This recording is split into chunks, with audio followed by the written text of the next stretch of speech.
August 1964, 6 men entered the Manistee National Forest in northwestern Michigan on a Friday afternoon. They carried enough food for 10 days, 3 canvas tents, and, between them, nearly 40 years of combined camping experience. By Sunday morning, 5 of them were running.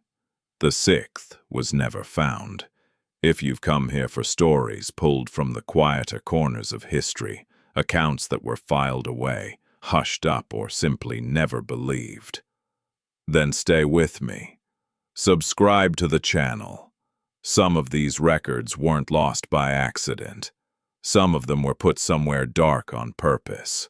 Now, let me take you back. The summer of 1964 was an unusual one across the American Midwest. It was the year the Civil Rights Act was signed into law, the year the Beatles first stepped onto American soil, and the year that a quiet and largely unremarkable group of men from Cadillac, Michigan, decided to spend the first week of August doing what they had done every year for nearly a decade, camping in the deep interior of the Manistee. Their names, as recorded in a brief and oddly incomplete incident report, filed with the Wexford County Sheriff's Office that August, were as follows. Harold Pruitt, 44 years old, foreman at a lumber mill, the de facto leader of the group by virtue of both age and temperament.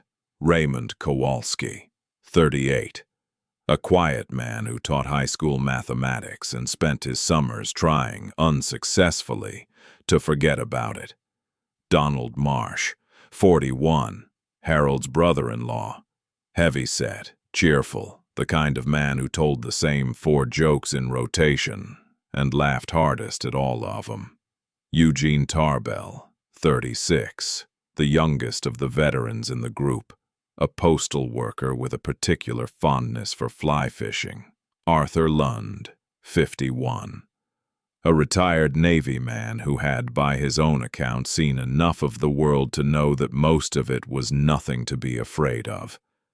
And finally, Walter Dempsey, 57, the oldest, a widower, a man who had been camping in those same woods since before some of the others were born. 6 men, old friends, a familiar stretch of forest they had walked 100 times. They set up their camp on August 1st, a Saturday, along a wide bend in the Pine River, roughly 11 miles northeast of the town of Baldwin. The site was remote, but well known to them. They called it simply the Bend. No one was expected to hear from them until the following Saturday. The first 2 days passed the way such trips always do. There is a particular rhythm to wilderness camping that men like these had long since memorized. The body clock that wakes you before the sun clears the tree line, the smell of wood smoke and coffee drifting through canvas, the unhurried breakfast of eggs cooked in a cast-iron pan balanced over a fire that one of you was always the first to tend. Harold always woke first. He was the kind of man whose internal alarm never wavered, regardless of what time he'd gone to bed. And he took a quiet satisfaction in having the fire going and the coffee ready before the others stirred. Raymond was always second.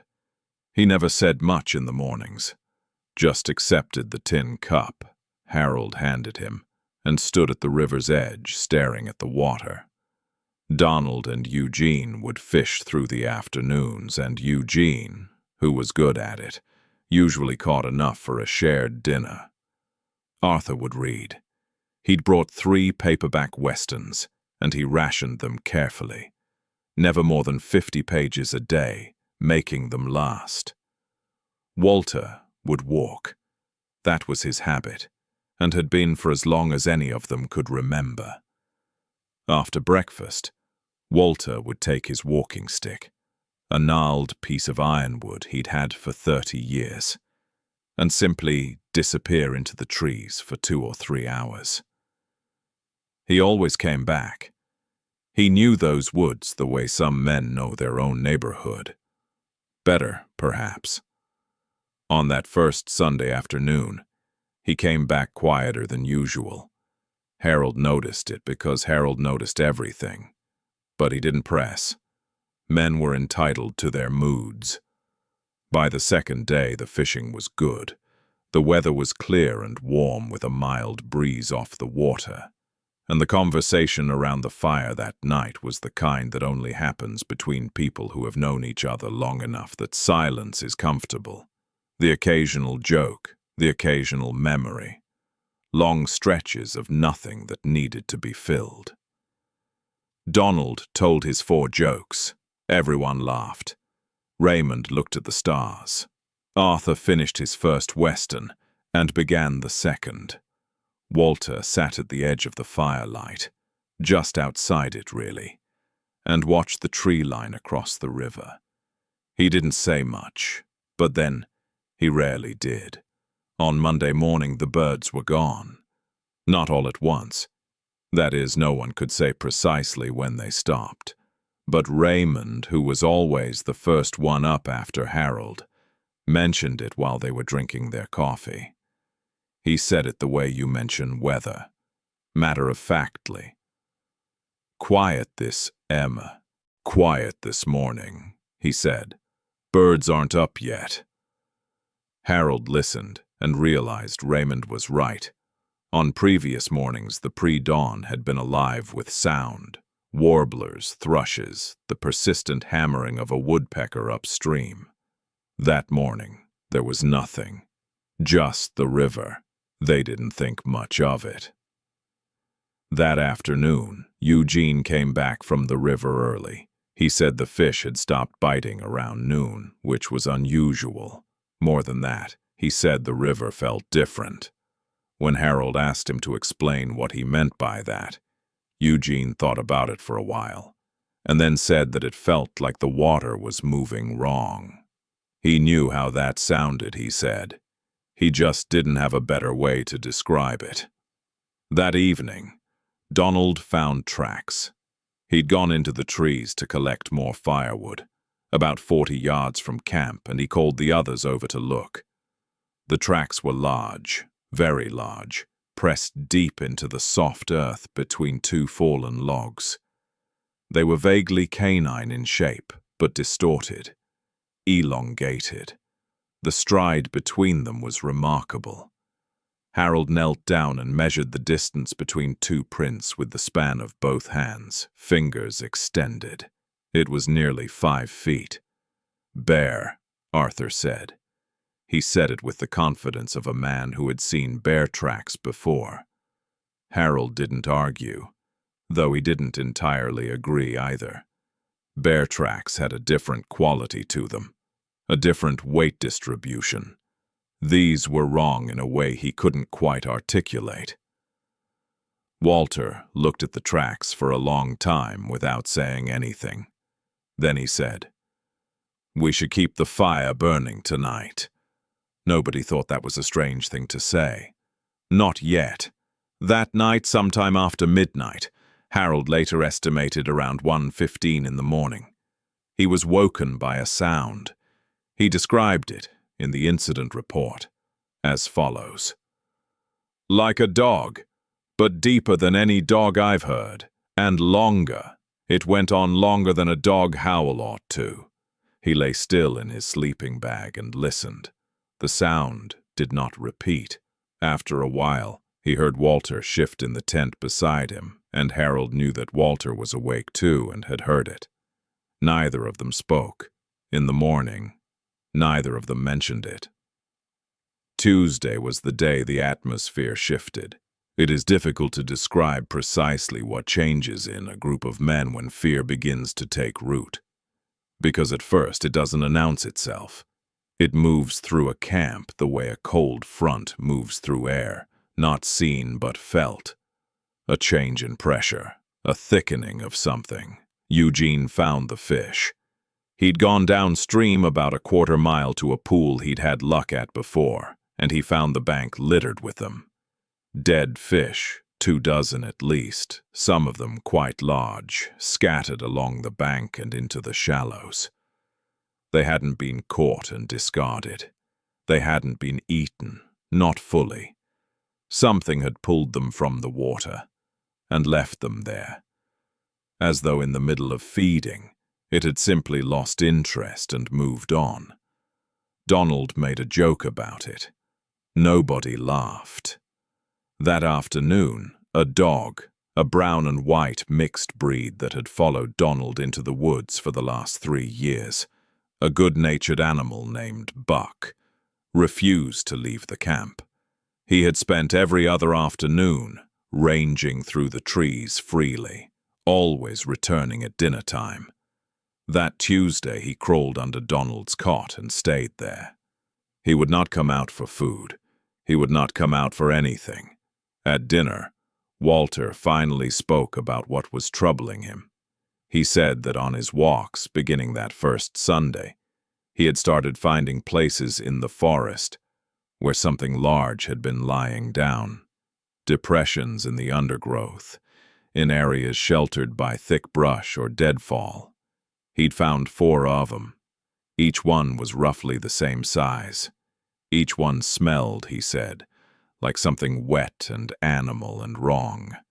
He said he'd been following a trail, not a clear trail, but a sequence of broken branches and disturbed soil, and that the trail ran parallel to the river, parallel to their camp. Harold asked him how long he thought whatever it was had been in the area.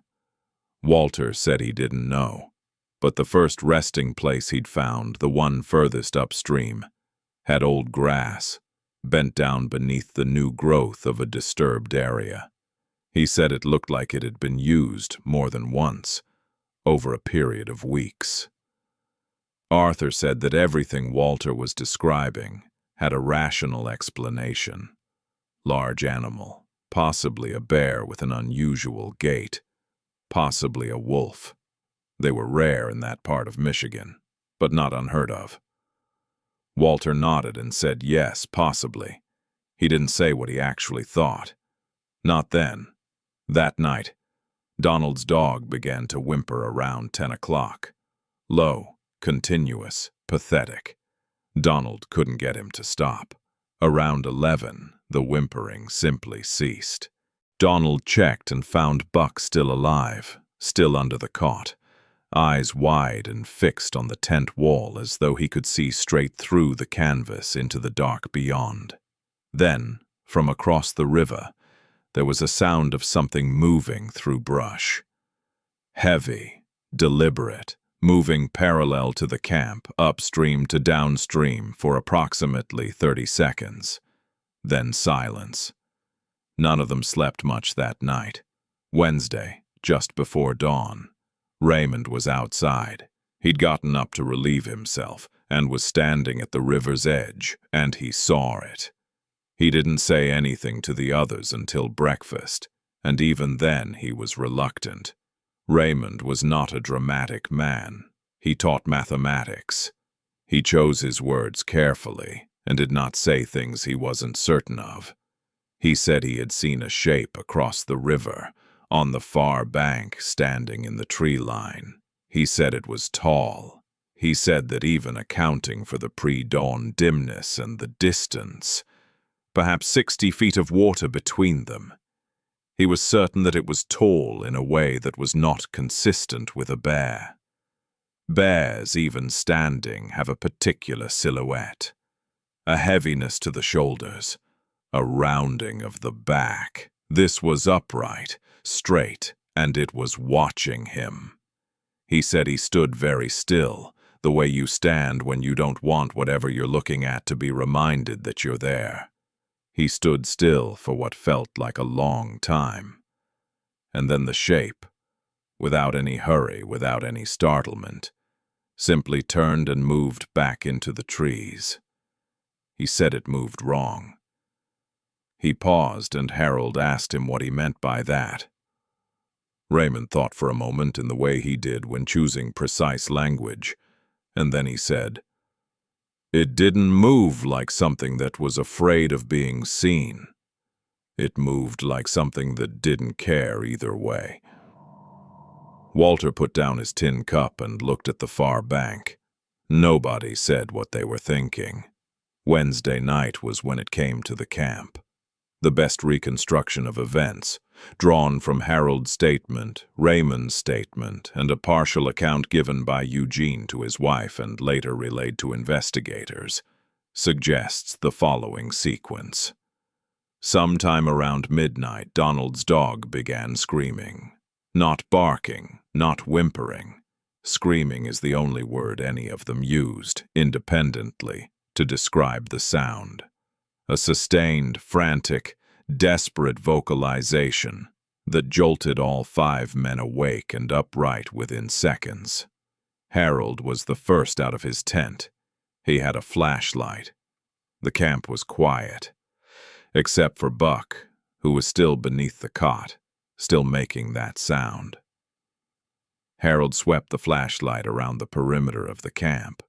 On the far side of the clearing, perhaps 30 feet from the nearest tent, something was standing. Harold later said that his first thought, genuinely, was that it was a man. The proportions were roughly human. It stood on 2 legs. Its head was at least 7 feet off the ground, perhaps more. He said it was difficult to judge in the dark at the edge of a flashlight beam, but it was tall. Unmistakably, impossibly tall. And then the light caught the face. He did not describe the face in his official statement. The relevant portion of that statement contains only 3 words in the space where the description should be, "Not a man." In a conversation with his brother-in-law Donald approximately 6 weeks later, an account Donald shared quietly with a local journalist who chose never to publish it. Harold said only this: "The eyes caught the light the way an animal's eyes do. But the face wasn't right. The snout, the ears. I've hunted since I was 12 years old. I know what a dog looks like. I know what a wolf looks like. I'm telling you, it was standing up." Raymond emerged from his tent, then Eugene, then Arthur. The creature, and there is no other word for it now, did not retreat. It did not advance. It stood at the edge of the clearing and looked at them with a stillness that was more frightening, every one of them later agreed, than any aggressive behavior would have been. Because aggression can be reasoned with. Aggression follows rules. This was something else. This was the patient observation of a thing that had no reason to be afraid. For what Harold estimated was between 2 and 4 minutes, they stood in the firelight and the creature stood in the dark beyond it. Walter was the only one who had not come out. Harold would later realize, with a pang of something he couldn't name, that Walter's tent had been the closest to where the creature stood. Then the creature turned. That same unhurried, deliberate turning Raymond had described that morning, and walked back into the trees. Buck fell silent. None of them moved for a long time. They should have left that night. They knew it. Harold said as much, that every reasonable instinct told him to break camp immediately, even in the dark, even at midnight, and start the 11-mile walk back to the road. But the dark was the thing. 11 miles of forest at night with that out there felt worse than the known danger of staying in the firelight, and so they stoked the fire until it was enormous, and they sat together and nobody slept. In the gray pre-dawn, Harold went to check on Walter. Walter was not in his tent. His sleeping bag was there, his boots were there, his walking stick, the ironwood one he'd carried for 30 years, was leaning against the tent pole as though he'd simply stepped out for a moment and intended to come back. He never came back. They searched for 2 hours, calling his name, moving in pairs, never straying more than 100 feet from camp. They found nothing, no trail, no sign. The forest was absolutely and completely quiet. Raymond was the one who finally said it. They had to go. Right now, they had to go. They were packing when Eugene saw it one final time. He was at the river, filling his canteen with shaking hands, when he looked up and saw it standing on the far bank again, in the same place Raymond had seen it before dawn the previous day. Full daylight now, clear August morning. He described it later to his wife. 7 feet tall, perhaps more. Standing fully upright on 2 legs that bent slightly at the knee. Not like a man's, he said, but like a dog's hind legs reversed at the joint. The body was covered in dark fur, thick and matted. The shoulders were massive, broader than any man's, hunched slightly forward. The arms hung long, the hands, and he paused here, his wife said, and seemed to reconsider the word, but used it anyway. The hands were large, with fingers that were too long. The head was a dog's head. That was the only way he knew to say it. The head of a large dog, a wolf maybe, but bigger, longer in the snout, set in a body that walked upright like a man. The ears were erect and pointed. The eyes, even at distance, caught the morning light with a pale amber gleam. It stood there and looked at him. Eugene looked back. Then he ran. They left Walter's things behind. There was no choice. They needed to move fast, and they needed to move now, and carrying an extra tent and sleeping bag and pack would have slowed them. Harold said later that leaving Walter's ironwood stick felt like the hardest thing he'd ever done. They walked 11 miles in just over 4 hours. Fast. Nobody spoke. Donald carried Buck because the dog wouldn't walk. He simply lay down and refused, and Donald, who had had that dog for 3 years, put him across his shoulders and carried him. They reached the road at approximately noon on Thursday, August 6th. Harold drove to the sheriff's office in Baldwin. He filed the report. A deputy was polite and took notes and sent a search party into the woods the following morning. 2 deputies and a volunteer with a tracking dog. The tracking dog refused to enter the forest. The deputies searched on foot for 6 hours and found nothing. No sign of Walter Dempsey. No unusual animal tracks.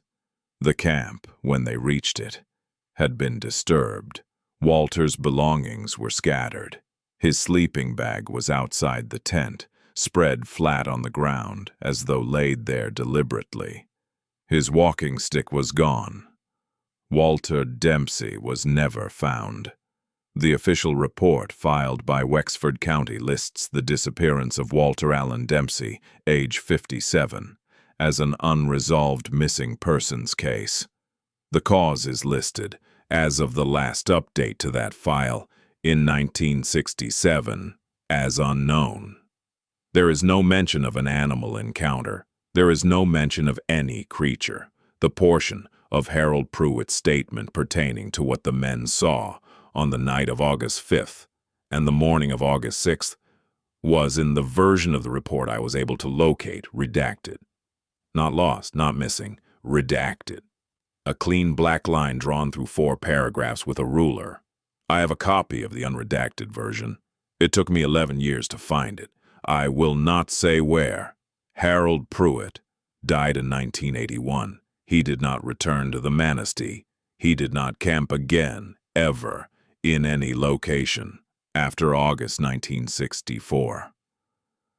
His daughter told me that in the last years of his life, he occasionally woke in the night calling Walter's name.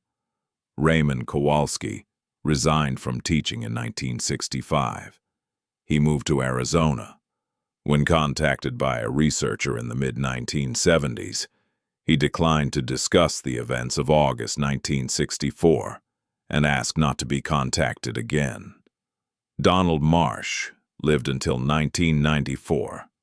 Buck the dog, his wife noted, never recovered whatever had been broken in him that night. He stopped eating properly within 2 weeks of the trip, grew thin and frightened, and died before the end of that same August. Eugene Tarbell gave one interview, the account to his wife, and refused every subsequent request. He kept his fly fishing license renewed every year until his death in 2003. But he never used it again. Arthur Lund, the Navy man who had seen enough of the world to know that most of it was nothing to be afraid of.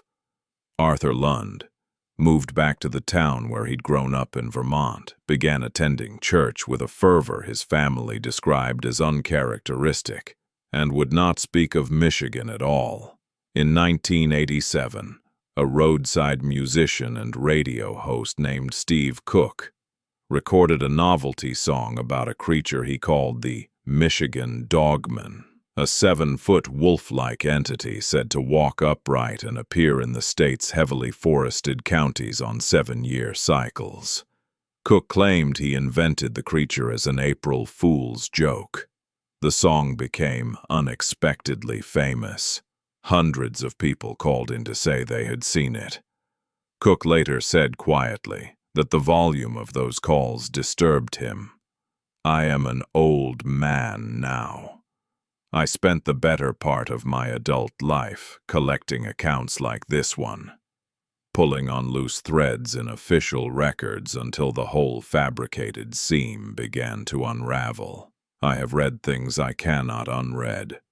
I have driven roads I wish I hadn't driven. I have knocked on doors that, in retrospect, I should have walked past. I found the Pruitt file in a box of mislabeled county records being sold at auction in 1993. The box was labeled, in faded marker, Wildlife Incidents, MIC, 1960 to 1970. Inside, along with the report, was a single photograph, black and white, poorly developed.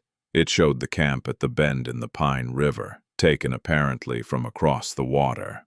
I have looked at that photograph for 30 years. Something is standing at the edge of the tree line in the background. I don't know when the photograph was taken.